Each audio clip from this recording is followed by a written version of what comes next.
Hey yo, it's Brian here. Today, talking about the San Francisco 49ers. In this one, predicting a game between us and the Seattle Seahawks NFL Divisional Round happening this Saturday in Seattle. I'm excited for this matchup. I hope you guys are as well. The NFL did not fulfill Kyle Shanahan's wishes and put the game on Sunday. They instead put it on Saturday. As of this recording, not sure yet what time it will be. Is it going to be in the afternoon or late night in the East Coast? Depends on the game against the Texans and Steelers, so we'll find out by then. Yeah, I'm excited for this matchup. Round three between these two, it's always a classic between both the Niners and the Seahawks. Both teams split in the regular season. We beat them in the very first week of the year in Seattle. They beat us in the very last week in San Francisco to get the number one seed. The 49ers had to play a tough road game against the Philadelphia Eagles this past Sunday, and they were able to win the game 23-19, which was very impressive on their part to win a road game and having a lot of people still out for this game, losing George Kittle now for the rest of the playoffs. It's gonna be tough. Gonna be tough. Kyle Shanahan said after the Seahawks game that they had to take the hard road back home to the Super Bowl to Levi Stadium. And yeah, this is another tough test, and probably their biggest test, I would say, in the whole playoffs is their arch rival Seattle, in my opinion. Let's talk about this matchup. Let's talk about some things that the 49ers are needing to do in order to win this matchup and quote unquote get the upset. Never really understood why the 49ers would upset the Eagles. I thought that was going to be a win. In fact, because I thought the 49ers were really talented. Brock Purdy, Christian McCaffrey, the defense with Robert Saleh, more of a bend but don't break, and they've really done that most of the year for the most part, despite all the injuries. Got to be impressed right there. Same thing, same principles. They did a pretty good job against Sam Darnold and company in the last round, or I should say Week 18. They only held him to 13 points, although Jason Myers did miss a field goal or two, so it could have been a little bit higher, but they were able to hold him to field goals.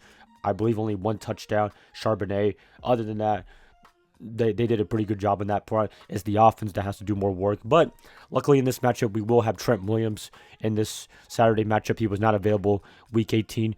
There could be an outside chance Ricky Pearsall plays. I'm not 100% yet as of this recording. That'd be great to have him, but if not, then we're just going to have to do what we have. But Demarcus Robinson had a great game against the Philadelphia Eagles on Sunday.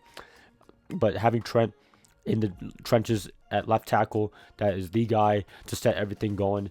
And yeah, I'm like, offensive lineman is not really the sexiest position in football for us fans, but one of the most important for actual football nerds because with him, you can set the tone, set the edge, you can protect Brock Purdy, his blind side, all the things you trust in your left tackle. Trent Williams is that guy. So I'm happy to have him on board for this matchup, and it's going to be a good one. So I hope we have a better outcome than we did in Week 18 without him.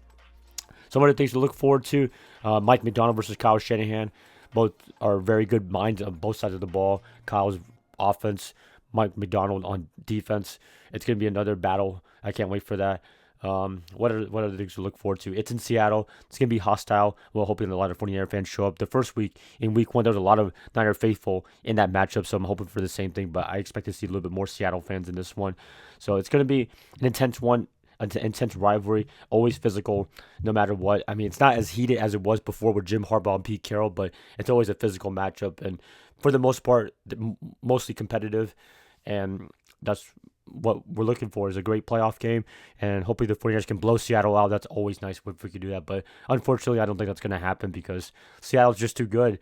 You got guys like Jackson Smith and Jigba, best receiver in football this year. I guess you could say Puka Nacua as well, but Jigba has just been on another level in terms of being a top receiver, despite losing Tyler Lockett and DK Metcalf, and he's really taken over that number one spot in Seattle. Defensively, under McDonald, it's been amazing. It's just like his Baltimore days as defensive coordinator. But what more can you ask for, right? So I'm looking forward to seeing both teams battle it out. NFC West, I mean, this could be for the true NFC West division right here. And the 49ers are going to take a tough road again, go back to the West Coast and then travel back to Seattle for this Saturday matchup. Hopefully, the 49ers are going to be as prepared as possible. They're not going to get their wish on play on Sunday, but at the same time, I think they're up for the challenge. And the Eagles game proved that they can do anything and make it happen, and they will make it happen. So, yeah, if I had to pick a team to win this one, am I picking Seattle? The favorite to win this one, I think they're 7.5 favorites as of this recording. Of course not. I'm picking San Francisco to win this one. And, for us Niner fans, it's pretty reasonable to pick the 49ers, but outside of San Francisco, like, wow, they have no chance against Seattle. But then again, a lot of people said we didn't have a chance against Philadelphia, but I believe with a little bit, hopefully, more healthier 49er team. Well, I can't really say that because Kittle's out for the rest of the playoffs, but having Trent Williams back, that's going to be a big difference maker right there. Hopefully, Tondres and Farrell are guys that can step up in Kittle's absence, which Tondres has done a pretty good job, in my opinion, stepping up for Kittle. So hopefully that can keep the tight end position in good circulation. Defensively, just hold up Sam Darnold and company, make him be the old Sam Darnold and see ghost and have turnovers. But at the same time, we're not really good at rushing the passer, and we haven't been most of the year without Nick Bosa. But I believe that they can get like a late second sack like they did at the first game in week 1. Nick Bosa stripping Darnold for the win. I hope that's something like that. That would be amazing right there.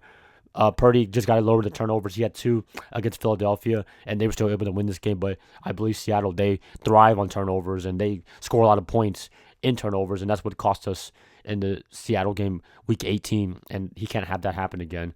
So that's something to look forward to, too. But other than that, I believe they could correct the mistakes that they did in Week 18, right the wrong, and win this matchup and get a big win. And we'll see who they're going to play. Assuming they win this one, will they play Chicago or Los Angeles? We don't know yet, but in this matchup, I believe the 49ers are going to beat the number 1 team in the NFC and win this one in Seattle. So, yeah, please let me know what you guys think about this matchup. Who do you have winning this one? Let me know in the comments below. Sorry, my voice is a little bit off. Still a little mucusy after the Panthers game going there. It was a lot of fun, by the way. So, it was windy that day. It wasn't cold, but it was windy, so maybe that's something to do with it. But anyways, guys, hope you guys enjoyed this video. Let me know in the comments below who you have winning this one. And yeah, go Niners all day. Good luck to them, and I'll catch you guys up this week all day for the 49ers.